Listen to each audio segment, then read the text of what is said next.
জন্ম থেকেই শুরু হয় অবহেলা। পরিবার, সমাজ কিংবা রাষ্ট্র সবার কাছেই অবহেলিত একটি নাম হিজড়া। 1 বছর আগে তৃতীয় লিঙ্গ হিসেবে মন্ত্রিসভা তাদের স্বীকৃতি দিলেও এখনো পাশ হয়নি সংসদে। ফলে ওই স্বীকৃতিটুকুই যেন সান্ত্বনা। বিশেষজ্ঞদের মতে হিজড়াদের সম্পর্কে মানুষের ধারণায় পরিবর্তন আনতে হবে, সেই সাথে তাদের জন্য কর্মসংস্থানেরও ব্যবস্থা করতে হবে।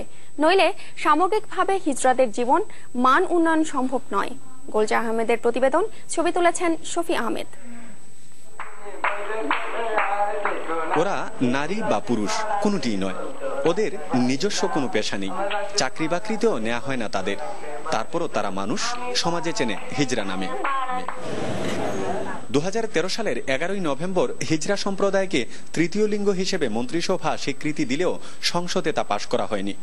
বদল আসেনি জীবন মানেও। কাজের জন্য অনেক জায়গায় গেছি, কাজ দেয়নি, হিজলা বলে, অবহেলিত করে, তুমি হিজলা, তুমি এখানে কাজ করতে পারবে না। মানুষ হিসেবে আমাকে গণ্য করে না, তারা খুব একটা সমাজে মেনে নিতে চায় না হিজড়া বলে। হিজড়াদের গুরু জানালেন, সরকারি সহযোগিতায় কয়েকজন হিজড়াকে বিভিন্ন বিষয়ে প্রশিক্ষণ দিলেও সমাজের নেতিবাচক ধারণায় তা কোনো কাজে আসেনি। কাম শিখছে 2-1 দেয় কাম আর দেয় না, কেনে দেয় না, হিজড়া রাখি দিব কাপড় বা টাকা দিত নাই বা টাকা জিও করতো না, এর লাগি ডরাইয়া দেয় না কাজ।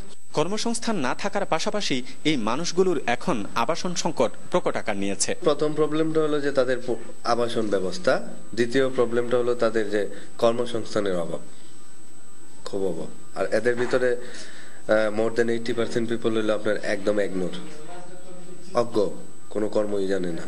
বিশ্লেষকরা বলছেন, হিজড়াদের জীবন মানে উন্নতি আনতে হবে। সমাজে তাদের সম্পর্কে মূল্যবোধের পরিবর্তনের পাশাপাশি পুনর্বাসনের কার্যকরী পদক্ষেপ নিতে হবে। This is the sole responsibility of the government, যে গভর্নমেন্ট অবশ্যই তাদের জন্য শিক্ষা ব্যবস্থা চালু করবে এবং সমাজের মূল্যবোধের একটা পরিবর্তন নিয়ে আসতে হবে এই জায়গায়।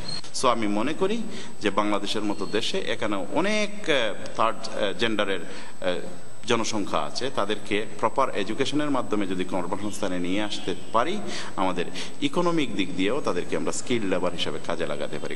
সরকারি হিসেবে সারা দেশে হিজড়াদের সংখ্যা প্রায় 10,000, আর সিলেট বিভাগে তা 1000 খানেকের মতো। গুলজার আহমেদ, চ্যানেল 24, সিলেট।